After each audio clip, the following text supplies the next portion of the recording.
Welcome students. जैसा कि हमने एक टॉपिक डिस्कस किया था हाफ लाइफ का, तो उसी से रिलेटेड एक प्रॉब्लम सॉल्व करेंगे।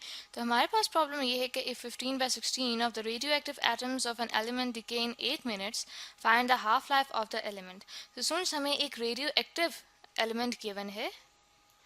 तो स्टूडेंट्स, रेडियो एक्टिव एलिमेंट से मुराद ये होता है कि ऐसा एलिमेंट जो कि अपने आप को स्टेबल करने के लिए डिके हो। ठीक है, डिके यानी कि कुछ पार्टिकल्स को एमिट करे और फिर एक नए एलिमेंट में कन्वर्ट हो जाए।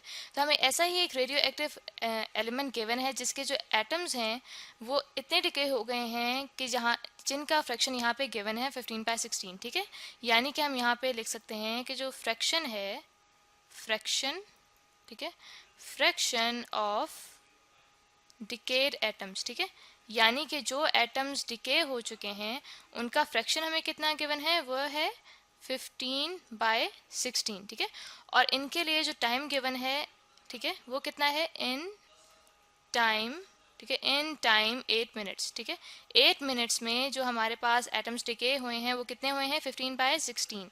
ये उनका फ्रैक्शन है। स्टूडेंट्स, आगे हमें कहा गया है कि हमने इस एलिमेंट की हाफ लाइफ को कैलकुलेट करना है। ठीक है, हाफ लाइफ को मैं यहाँ पे टी हाफ से रिप्रेजेंट कर रही हूँ कि ये हमने कैलकुलेट करना है। तो स्टूडेंट्स, अब इस तरह करते हैं कि सोल्यूशन स्टार्ट करते हैं सबसे पहले अपने प्रॉब्लम का। तो स्टूडेंट्स देखें, जितने एलिमेंट्स हमारे पास डिके कर चुके हैं 15/16, इनके थ्रू हम अब ये देख सकते हैं कि हमारे पास जो रिमेनिंग एटम्स हैं, ठीक है, उनका क्या फ्रैक्शन है। ठीक है, तो यहाँ पे हम लिख लेते हैं कि fraction fraction of remaining fraction of remaining remaining active atoms. ठीक है, एक्टिव एटम्स वो हमारे पास कैसे आएगा, वो आएगा हमारे पास 1 - 15/16 से। ठीक है, जहाँ पे स्टूडेंट्स ये जो 15/16 है ये हमारे पास फ्रैक्शन है, फ्रैक्शन डिकेड एटम्स का, जो कि डिके कर चुके हैं। तो जब हम इस फ्रैक्शन को 1 में से माइनस कर देंगे तो हमारे पास फ्रैक्शन आ जाएगा रिमेनिंग एक्टिव एटम्स का। तो ये हमारे पास बन जाएगा 16 - 15/16। ठीक है, और ये हमारे पास आ जाएगा 1/16। तो स्टूडेंट्स, इसको मैं डिनोट कर देती हूँ एन नॉट से। ठीक है, कि ये हमारे पास fraction of remaining active atoms आ गए हैं। तो स्टूडेंट्स, अब इस तरह करते हैं कि देखें, जैसे कि हमें पता है कि जो हाफ लाइफ होती है उससे मुराद ये होती है कि हमारे पास जो रेडियो एक्टिव एलिमेंट है उसके हाफ एटम्स जो हैं वो डिके कर जाएंगे और हाफ एटम्स जो हैं वो रह जाएंगे। तो दैट मीन्स कि हम ये लिख सकते हैं कि फ्रैक्शन, ठीक है, फ्रैक्शन ऑफ रेडियो एक्टिव को मैं RA से यहाँ पे शो कर रही हूँ। ठीक है, radio active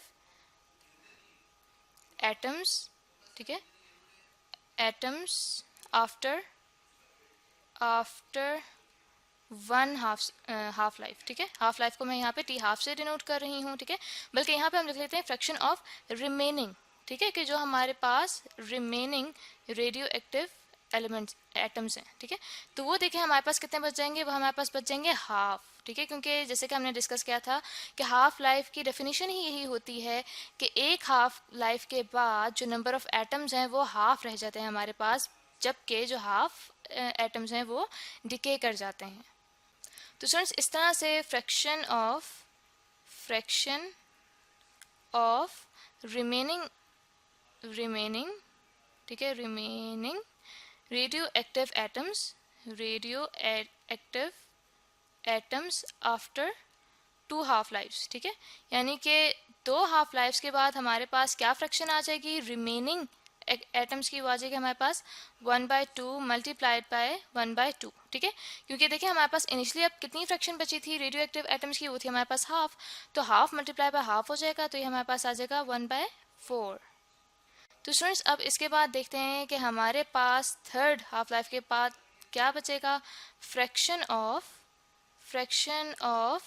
remaining radioactive atoms after 3 half lifes. ठीक है, 3 हाफ लाइफ्स के बाद अब बन जाएगा हमारे पास 1/2 मल्टीप्लाई बाय 1/4। क्योंकि देखिए हमारे पास इस हाफ लाइफ के लिए इनिशियल जो हमारे पास फ्रैक्शन आया रिमेनिंग एटम्स का वो क्या था, 1/4। तो उसी से अब हम मल्टीप्लाई करेंगे 1/2 को, तो हमारे पास बन जाएगा 1/8। तो स्टूडेंट्स, इसके बाद अब जब हमारे पास फोर्थ हाफ लाइफ होगी। उसके बाद फ्रैक्शन क्या आएगा हमारे पास वो देखते हैं। Fraction of remaining radioactive atoms after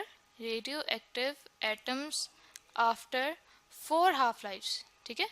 4 half lives के बाद हमारे पास क्या बन जाएगा 1/2 मल्टीप्लाइड बाय 1/8, ठीक है। ये हमारे पास बन जाएगा 1/16।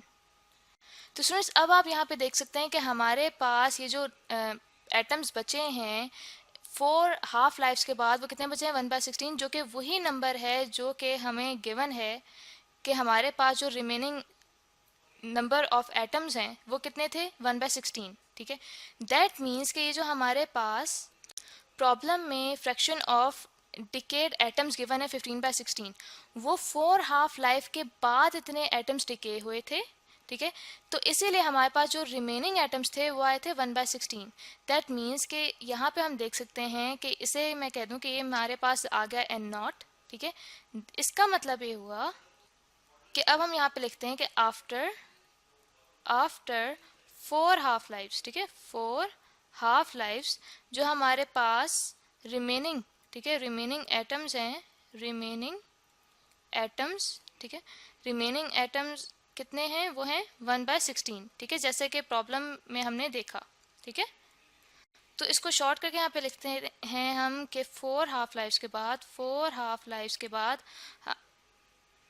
हमारे पास 1/16 एटम्स बचे हैं और वो कितना टाइम गिवन है हमें प्रॉब्लम में टाइम गिवन था। देखें कि ये जो हमारे पास एटम्स डिके किए थे वो 8 मिनट्स में डिके किए थे, यानी कि ये जो 4 हाफ लाइव्स हैं उनका टाइम हमारे पास कितना है 8 मिनट्स, ठीक है। तो यहाँ पे अब हम लिखते हैं कि 4 हाफ लाइव्स का मतलब ये हुआ है कि हमारे पास 8 मिनट्स में इतने एटम्स यानी कि 15/16 एटम्स डिके हुए थे। तो स्टूडेंट्स हमने कैलकुलेट क्या करना था, हमने इस एलिमेंट की 1 हाफ लाइफ का टाइम कैलकुलेट करना था, ठीक है। तो यहाँ पे अब हमारे पास अगर हम लिखेंगे 1 हाफ लाइफ का टाइम इसका कितना बन जाएगा, वो बन जाएगा 8 डिवाइडेड बाय 4 मिनट्स, ठीक है। दैट मीन्स का हमारे पास जो 1 हाफ लाइफ है, ठीक है, 1 हाफ लाइफ है वो इक्वल बन जाएगी अब 2 मिनट्स के, ठीक है। 2 मिनट्स के इक्वल हमारे पास 1 हाफ लाइफ आ गई है। तो आई होप स्टूडेंट्स कि आपको प्रॉब्लम अच्छे से समझ आ गया होगा जिसमें हमने एक रेडियो एक्टिव एलिमेंट का हाफ लाइफ को कैलकुलेट किया है।